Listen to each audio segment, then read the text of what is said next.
ঠিক আছে। Noun part of স্পিচের প্রথমে যেটা সেটা হচ্ছে কি ইংলিশ গ্রামারে কি আছে না কি আছে বললাম নাউন। নাউন। এই নাউনটা আমরা নাউনটা কি জিনিস আগে দেখতে হবে, নাউনটা কি, তাই তো?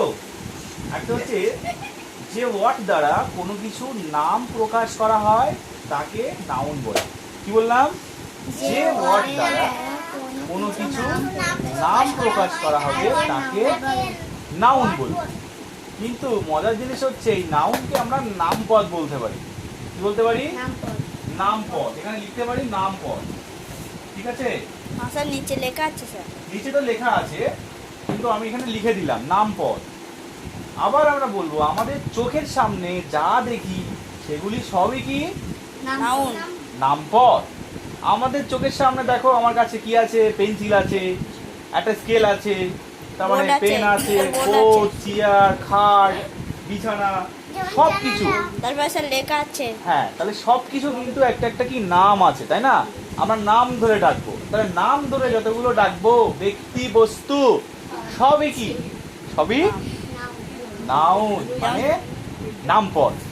এবার তাহলে নামপদ কি জিনিস, নাউন কি জিনিস ক্লিয়ার হয়ে গেল তো? হ্যাঁ। আমাদের চোখের সামনে, এখানে দেখো আমাদের চোখের সামনে যা দেখি সেগুলো সবই নামপদ। নামপদ মানে নাউন। কিন্তু কোন নাউনকে মানে কোন নামপদকে কিভাবে ডাকবো সেইটা এবার দেখবো। এবার এই নাউনগুলোকে পাঁচটা ভাগে ভাগ করা হয়েছে। কটি ভাগে? পাঁচটি ভাগে ভাগ করা হয়েছে। একটা হচ্ছে কি প্রপার নাউন। Proper noun. কি noun? Proper noun. Proper noun. তাই প্রপার কথাটা শুনেই আমরা বুঝতে পারছি নামবাচক বিশেষ্য মানে কি যার নাম থাকবে, সঠিক মানে ঠিক নাম, বা যে ব্যক্তির নাম ধরে আমি ডাকবো বা একদম নাম ধরে যাকে ডাকবো সেটাকে আমরা বলবো প্রপার নাউন। Proper noun. এটাকে আমরা নামবাচক বিশেষ্য বলবো। ঠিক আছে? নাউনকে আমরা বিশেষ্য বলতে পারি বাংলা গ্রামার অনুযায়ী। ঠিক আছে? তাই আমরা বিশেষ্য বললাম। তাহলে নাউন মানে বিশেষ্য, তাই লিখলাম নামবাচক বিশেষ্য। এই নামবাচক বিশেষ্যগুলো কি হতে পারে? সেটা সাহিলি হতে পারে, সোহানা হতে পারে, জুনাইদ হতে পারে। ঠিক আছে? কারণ এগুলো তো নিজের নাম ধরে ডাকছি আমি, তাই না? হ্যাঁ। নির্দিষ্ট নাম, নির্দিষ্ট নাম। নাম। তারপরে তাজমহল হতে পারে। ঠিক আছে? হ্যাঁ, নাম ধরে ডাকতে হবে, একদম নাম ধরে ডাকতে হবে, সেটাকে আমরা প্রপার নাউন বলবো। না স্যার, যে কোনো একটা নাম হলে হলো স্যার। যে কোনো একটা নাম ধরে ডাকলে সেটা প্রপার নাউন, মানে সেটার নাম হতে হবে, সে ব্যক্তির নাম থাকতে হবে, তাহলে সেটা প্রপার নাউন হবে। ঠিক আছে? এখানে বসে দাঁড়ে। হ্যাঁ, তারপরে হচ্ছে কি বললাম, কমন নাউন। কি নাউন? Common noun. একটা জিনিস বোঝো, কমন কথার অর্থ কি?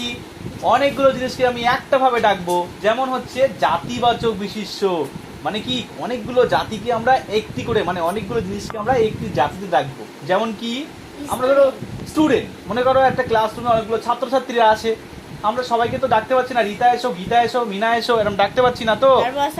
তাহলে আমরা ডাইরেক্ট কি বলবো, ছাত্রছাত্রীরা চলে এসো। তাহলে সেটা একটা জাতি তো মানে অনেকগুলো একসঙ্গে ডাকছি, তাই এটা হচ্ছে কমন নাউন। যেমন কুকুরগুলো খেলা করছে, কুকুরগুলো কি নাম আছে নাকি? নাম নেই। তাহলে হ্যাঁ, সবগুলো কুকুর। তারপরে আর্টিস্ট হতে পারে, কারণ আর্টিস্ট তো সবাই হতে পারে, সবাই তো হয় না, কিছু কিছু লোক হয়, এবং যাদেরকে আর্টিস্ট তাদেরকে তো শুধু আর্টিস্টে বলে, যারা আঁকবে তারা আর্টিস্টকে আর্টিস্ট বলবো, তাই না? এবার তাদের ইন্ডিভিজুয়াল নাম থাকবে কিন্তু তাদের কি কাজ, কি জাতি, কি জাতি হলো আর্টিস্ট, তাই এটাকে বলা হবে কমন নাউন। এই কমন নাউন। ঠিক আছে? ক্লিয়ার হয়ে গেল? সাইলি বুঝতে পেরেছো? তারপরে হচ্ছে কালেকটিভ নাউন, মানে হচ্ছে সমষ্টিবাচক বিশেষ্য। সমষ্টিবাচক বিশেষ্য, এটা হচ্ছে সমষ্টিবাচক থাকবে, কিছু সমষ্টিবাচক থাকবে, মানে কিছু সমষ্টিবাচক যেখানে থাকবে সেগুলোকে আমরা বলবো কালেকটিভ নাউন। ঠিক আছে? সমষ্টিবাচক, হ্যাঁ বলছি। যেমন ক্লাস একটা কি সমষ্টিবাচক। কেন? সেখানে একটা ক্লাসে তো একাকিত কেউ ক্লাস করছে না, একাকিত করছে অনেকগুলো মিলে একসঙ্গে সবাই, ছাত্রছাত্রীরা, টিচার সবাই একসাথে মিলে কি ক্লাস করাচ্ছে, তাই এটাকে ক্লাসটা হচ্ছে একটা জাতি বা সমষ্টিবাচক, মানে অনেকগুলো সমষ্টি, একটা নয়, অনেকগুলোর সমষ্টি। যেমন হচ্ছে আর্মি, পুলিশের আর্মি যেগুলো হয় জানো তো, আর্মি। তাহলে আর্মি কি একটা? অনেকগুলো আর্মির সমষ্টিবাচক, তাই এটাকে বলা হচ্ছে কালেকটিভ নাউন। কি নাউন? Collective noun. তারপর হচ্ছে ম্যাটেরিয়াল নাউন। এটা একদম সহজ, মাথায় শুধু ধরে রাখতে হবে। বস্তুবাচক।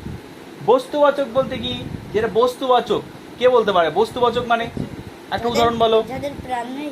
প্রাণ নেই, ঠিক আছে, যেগুলো মানে বস্তু বিশেষ, যেমন ম্যাটেরিয়াল, যেমন ম্যাটেরিয়াল হবে, যেমন একটা কি একটা উদাহরণ দাও।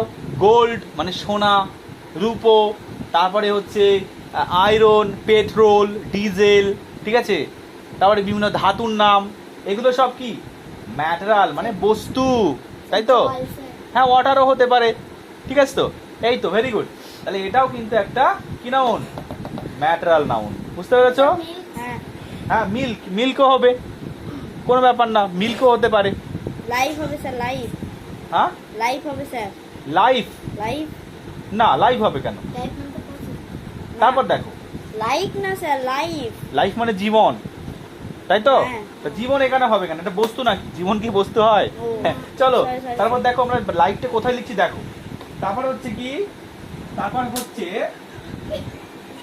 তারপর কি অ্যাবস্ট্রাক্ট নাউন। কি নাউন? Abstract noun. ভালো করে প্রোনাউন্সিয়েশনটা ভালো করে করো। কি নাউন? Abstract noun. সেটা হচ্ছে কি গুণবাচক বিশেষণ। কি বাচক? গুণবাচক। গুণবাচক। এটা গুণ কথার অর্থ শুনলে শাইলি বলতে পারবে। গুণ মানে কি? গুণ থাকতে হবে, ভালো কাজ, ভালো ছেলে, ভালো কথা, ভালো মেয়ে, এগুলো তো ভালো খাবার, তার মানে কি গুণমান থাকতে হবে, তাই তো? হ্যাঁ, তাহলে গুণ থাকতে হবে। দেখো, গুণ থাকতে হবে, কাজের গুণ থাকতে হবে। কিসের গুণ থাকতে হবে? কাজের গুণ। কাজের গুণ থাকতে হবে। অবস্থান, তার একটা অবস্থান থাকবে, সেটা হবে কি অ্যাবস্ট্রাক্ট নাউন। তাহলে নিঃসন্দেহে আমরা বলতে পারি গুড, বলতে পারি তো? আবার আমরা বলতে পারি লাভ, বলতে পারি, এটা অ্যাবস্ট্রাক্ট নাউন। কাইন্ডনেস বলতে পারি, কাইন্ডনেস মানে দয়ালু, লোকটি দয়ালু, ম্যান, তাই না, মানে মানুষটি দয়ালু হবে। বিউটি বলতে পারি, সৌন্দর্য, তাহলে এটাও একটা কি, এটাও একটা অ্যাবস্ট্রাক্ট নাউন। তাহলে প্রপার যে নাউনগুলো আমরা মানে স্যার, দেখলাম wonderful আজকে, হবে না স্যার? ওয়ান্ডারফুলও হবে, ঠিক আছে, ওয়ান্ডারফুলও এটাও হবে, সমস্যা নেই। তাহলে এই প্রপার নাউনগুলো আছে, ক্লিয়ার হয়ে গেল তো? নাউন কাকে বলে, নাউন কয় প্রকার, প্রত্যেকটা নাউনের একটা করে উদাহরণ, প্রত্যেকটা নাউনের একটা করে উদাহরণ দেওয়া হয়েছে। তাহলে প্রপার নাউন আমি আরেকবার করে ক্লিয়ার করে দিচ্ছি। নাউন হচ্ছে কি, আমরা আমাদের এখান থেকে এই সূত্রগুলো বলার দরকার নেই, এখান থেকে এইগুলো বললেই হয়ে যাবে। আমাদের চোখের সামনে যা দেখি সবগুলোকে আমরা বলবো নামপদ। এই নামপদকে 5 ভাগে ভাগ করা হয়েছে। একটা হচ্ছে প্রপার নাউন, যার প্রপার নাম থাকবে, কমন নাউন মানে জাতিবাচক থাকবে, স্টুডেন্ট, ডগ বা অন্যান্য থাকবে, etcetera etcetera, collective noun, material noun আর অ্যাবস্ট্রাক্ট নাউন। তাহলে প্রত্যেকটা এরকম পরীক্ষায় পড়বে, দিল হয়তো এরকম দেবে যে ক্লাস, ক্লাসটা কি common noun, material noun, abstractive noun না প্রপার নাউন? কি নাউন হবে? Collective collective noun. Noun. Clear? তাহলে এখানে আবার দিতে পারে যে মনে করো লাভ, LOV, লাভ, এটা কি নাউন? এটা কি নাউন? নো, এটা কি নাউন? অ্যাবস্ট্রাক্ট নাউন, তাই তো? কি নাউন? Abstract noun. ক্লিয়ার? তারপরে দিতে পারে যে মনে করো দিতে পারে যে স্টুডেন্ট, STUDENT, স্টুডেন্ট দিতে পারে, কমন নাউন। ওটা কি হবে? Common noun. Common noun. বাহ, এই তো শিখে গেছে। তাহলে কি বলা, তাহলে ক্লিয়ার হয়ে গেল তো? সবাই লিখে নিয়েছো তো? হ্যাঁ। গুড।